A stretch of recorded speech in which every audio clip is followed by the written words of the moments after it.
எங்கள் காலத்தில் நடந்த இதெல்லாம் சொன்னார். முறைகேடு அங்கே நடக்குது, இங்கே நடக்குது.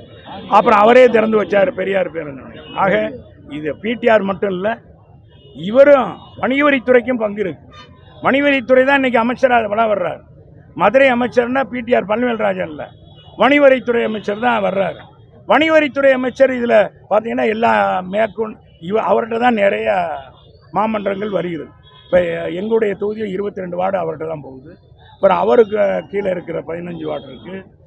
பார்த்தீங்கன்னா மதுரை மாநகராட்சியில் பெரும்பகுதி. அதுபோக எல்லா இடங்களையும் அவருக்கு உடைய அதிகாரம் இருக்குது. அவர் சொல்லாமல் இப்போ பார்த்தீங்கன்னா எங்களுக்கெல்லாம் என் சட்டமன்ற உறுப்பினர் நான் ஏன் நிதியிலே வேலை பார்க்கக்கூடாது அப்படின்னு அதிகாரிகிட்ட சொல்கிறார். இந்தந்த நிதியெல்லாம் எடுக்காது, நான் ஒதுக்கீடு பண்ணியிருப்பேன்.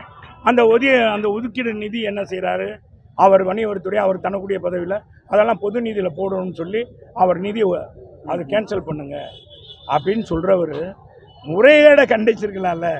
முறைகேடை அவர் பார்த்துருந்தா இந்த அளவுக்கு இருக்கு. சரி, அவர் முதலமைச்சருடைய பார்வைக்கு கொண்டு போயிருக்கணும்ல, அது மேல் இடத்துக்கு கொண்டு போயிருக்கணும்ல, நகர்ப்புறத்துறை அமைச்சருக்கு வணிகவரித்துறை சரி கொண்டு போயிருக்கணும்ல. எதையும் செய்யலை இந்த அமைச்சர்கள், எதையும் செய்யலை. இந்த பெருத்த ஊழலுக்கு இந்த 2 அமைச்சர்களும் காரணம்.